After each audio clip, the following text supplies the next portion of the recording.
Hello everyone, আসসালামু আলাইকুম। আশা করি সবাই অনেক অনেক ভালো আছেন। আজকে আমি আপনাদের সামনে হাজির হয়েছি collector public school college Manikganj থেকে। আজকে আমরা যে বিষয়টি নিয়ে আলোচনা করতে যাচ্ছি, এসএসসি ঢাকা বোর্ড কোশ্চেন 2022-এর 2 নম্বর একটা কোশ্চেন এসেছিল, fill in the gaps with the words from the box.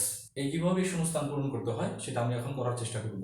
আমরা প্রথমে দেখতে পাচ্ছি প্রশ্নটা হচ্ছে filling the gaps with the words from the box. এই বক্সে যে ওয়ার্ডগুলো দেওয়া আছে সেখান থেকে শব্দ নিয়ে আমাকে কি করতে হবে, এই শূন্যস্থানটা পূরণ করতে হবে। Mechanic grammatical change if necessary, যদি কোনো গ্রামাটিক্যাল চেঞ্জ করার প্রয়োজন হয় আমরা সেটা করে নেব। ওকে, আমরা ফার্স্টেই আমাদের এই শূন্যস্থানটা করতে গেলে আমাদের প্রথমে যে বক্সে যে শব্দগুলো দেওয়া থাকবে সেই শব্দগুলোর অবশ্যই আমাকে অর্থ জানতে হবে। ফার্স্ট আগে আমরা চেষ্টা করি থিংস। থিংস মানে হচ্ছে কোনো একটা বিষয়, কোনো একটা জিনিস, এটাকে বোঝানো হয়। তারপর হচ্ছে ভ্যালু। ভ্যালু মানে হচ্ছে মূল্য। তারপর হচ্ছে ল্যাগ, এটা একটা ফ্রেজ। ল্যাগ বিহাইন্ড মানে পিছিয়ে পড়া, কোনো কিছু থেকে ছিটকে পড়া। তারপর হচ্ছে স্টুডেন্ট। স্টুডেন্ট মানে হচ্ছে কোনো ছাত্র, ছাত্র বা ছাত্রী। আর হচ্ছে এক্সামিনেশন মানে হচ্ছে পরীক্ষা। তারপর হচ্ছে অ্যান্ড। অ্যান্ড মানে হচ্ছে এবং। পার্ট মানে একটা অংশ, কোনো একটা কিছু অংশ হচ্ছে রিলেটিভ প্রোনাউন। তারপর হচ্ছে ক্লাস। ক্লাস মানে হচ্ছে শ্রেণী। আর হচ্ছে ডিনোট মানে বলতে বোঝায়, কোনো কিছু বলতে বোঝায়। ওকে, আমরা এখন করার চেষ্টা করি। ফার্স্টে তো আছে punctuality is a great dash to a student. একজন ছাত্রের কাছে একটা গ্রেট বিষয়, সেটা কি? পাঞ্চুয়ালিটি। তাহলে কি হবে? Great value. পাঞ্চুয়ালিটি একটা গ্রেট ভ্যালু কার কাছে? একটা স্টুডেন্টের কাছে। পাঞ্চুয়ালিটির অনেক মূল্য কার কাছে? একজন ছাত্রের কাছে। তাহলে কি হবে? পাঞ্চুয়ালিটি হলো সময় নিষ্ঠা। সময় নিষ্ঠা হচ্ছে একটা মূল্যবান, একটা মূল্য, অনেক মূল্য আছে সময় নিষ্ঠ কার কাছে? একটা স্টুডেন্টের কাছে। তাহলে এখানে আমরা কি দিতে পারি? ভ্যালু। তাহলে কি হবে? Punctuality is a great value to a student. Answer হবে ভ্যালু। ভ্যালু। ওকে, তারপরে কি হতে পারে? 2 নম্বর দেখি আমরা। It dash. ইট মানে হচ্ছে এখানে পাঞ্চুয়ালিটিটা, পাঞ্চুয়ালিটির প্রোনাউন হিসেবে ইট করা হয়েছে। তাহলে ইট মানে punctuality dash a habit of doing dash timely. অর্থাৎ এই পাঞ্চুয়ালিটি বলতে বোঝায় কি? বোঝায় a habit of doing things timely, কোনো একটা জিনিস সঠিক সময়ে করা, কোনো একটা জিনিস টাইমলি করা। তাহলে এখন বলতে বোঝায় ইংলিশ আমরা এখানে কি দেওয়া আছে? ডিনোট। ডিনোট মানে কি? বলতে বোঝায়। তাহলে কি হবে? ইট আছে, তাহলে দিব আমরা ডিনোট। ডি এন ও টি ই এন ও টি ই এস। ডিনোটস হবে আবার এটা।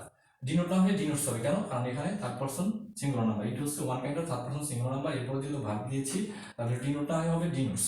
ওকে, আমরা এখানে একটা এজ যোগ করে নিলাম, ডিনোটস।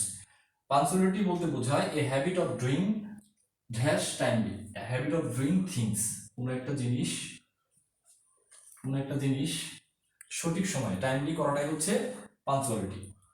ওকে, আমরা এবিসি করে ফেললাম। এখন দেখবো হচ্ছে C number.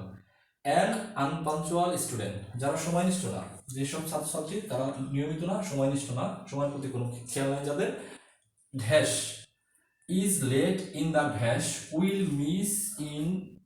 miss an important dash of his or her lesson. আচ্ছা, an unpunctual student, আমরা একটা জানি, সবাই জানি এটা, সেটা হচ্ছে যে কোনো একটা নাউন সম্পর্কে যদি দুইটা সেন্টেন্স বলা হয়, দুইটা বাক্য বলা হয়, তবে তারপরে একটা relative pronoun who, whose, that তিনটা বসে। তবে ব্যক্তি হলে বসবে হু, আর বস্তু হলে বসবে হুইজ। যেমন Rahim, Rahim is a good student. আবার যদি বলি he is a student of class 10, এই দুটো সেন্টেন্সকে আমরা সহজভাবে করতে পারি। Rahim who is a good student is a student of class 10। যেহেতু এখানে রহিম একটা বাক্য, এটা একটা বাক্য, দুই বাক্যের দুইটা, কিন্তু এই রহিম সম্পর্কে আমি দুইটা বাক্য যদি পাশাপাশি বসাই তাহলে এই রহিমের পরে এর জন্য হু দিলাম। যদি এখানে বস্তু হইতো তাহলে হুইচ হইতো বা দ্যাট হইতো। এখানে একটা জিনিস দেখতে পাচ্ছি, অ্যান আনপাঞ্চুয়াল স্টুডেন্ট। এখানে কাকে বোঝানো হয়েছে? আনপাঞ্চুয়াল স্টুডেন্ট সম্পর্কে। এখানে এই যে একটা লাইন, আবার এই যে একটা লাইন, দুইটা লাইন বলা হয়েছে। এর জন্য আমরা এরপরে কি দিব? রিলেটিভ প্রোনাউন দিব। এখানে আমরা যদি বস্তু হইতো তাহলে একদম হুইচ, যেহেতু ব্যক্তি আছে তার জন্য এখানে আমরা কি দিব? এই হুটা দিব। তার আনসার কি হবে? হু। An unpunctual student who is late in the dash, late in the class, যদি ক্লাসে সে আনপাঞ্চুয়াল স্টুডেন্ট যদি ক্লাসে লেট করে, will miss an important dash, will miss an important part, গুরুত্বপূর্ণ একটা অংশ কি করবে? অর হার লিসন, তার লিসনের গুরুত্বপূর্ণ একটা অংশ কি করবে, মিস করবে। তাহলে কি হবে, কি দেখলাম, an unpunctual student who is late in the class.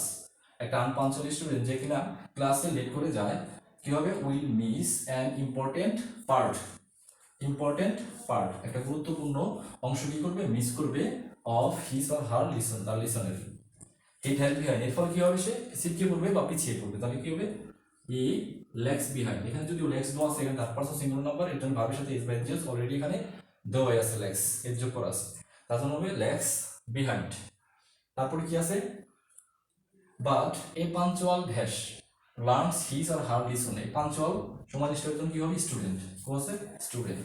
তাহলে কি হবে, student a punctual student learns his or her lessons timely and does well in the dash, দুইটা ক্লজ এখানে, এটাকে কম্পাউন্ড সেন্টেন্স, এখানে দুইটা ক্লজ আলাদা আলাদা, দুইটা প্রিন্সিপাল ক্লজ, এর জন্য এন্ড দ্বারা আমরা যুক্ত করছি, যেহেতু বিপরীত অর্থ প্রকাশ করতেছি না, একই অর্থ প্রকাশ করতেছি, এর জন্য আমরা এখানে এন্ড দ্বারা যুক্ত করতে পারবো, এন্ড। তার আনসার কি হবে, এন্ড। তাহলে কি হলো, এ পাঞ্চুয়াল স্টুডেন্ট লার্নস, একজন পাঞ্চুয়াল স্টুডেন্ট কি শিখতে পারে, his or her lesson timely, সঠিকভাবে সঠিক টাইমেই শিখতে পারে, অ্যান্ড এবং does well in the dash, পরীক্ষায় কি করতে পারবে, ভালো করতে পারবে। তাহলে কি হবে, examination X A M I N A T I mission, examination. তাহলে কি হবে এটা আনসার, যে কোথায় গেলাম আমরা, এই যে এখানটা, but a punctual student learns his or her lesson timely, তার লিসনটা টাইমলি ভাবে শিখতে পারে বা জানতে পারে, অ্যান্ড এবং ডাজ ওয়েল, এর ফলে কি হয়, ভালো করে কোথায়, পরীক্ষা, ইন দ্য এক্সামিনেশন। তারপরে কি দেখলাম, punctuality is the key to success, সফলতার মূল চাবি হচ্ছে punctuality. So we all should be punctual, আমাদের কি হতে, পাঞ্চুয়াল হতে হবে in our day to day life, আমাদের নিত্যদিনের প্রয়োজনে প্রতিদিনের জীবনে আমাদের কি হতে হবে, অবশ্যই পাঞ্চুয়াল হতে হবে। ওকে, আজকে আমরা ঢাকা বোর্ড 2022-এর 2 নম্বর কোশ্চেন করার চেষ্টা করলাম, এরপরে আমরা 3 নম্বর প্রশ্ন পরের ভিডিওতে করবো। ওকে, ভালো থাকবেন সবাই, আসসালামু আলাইকুম।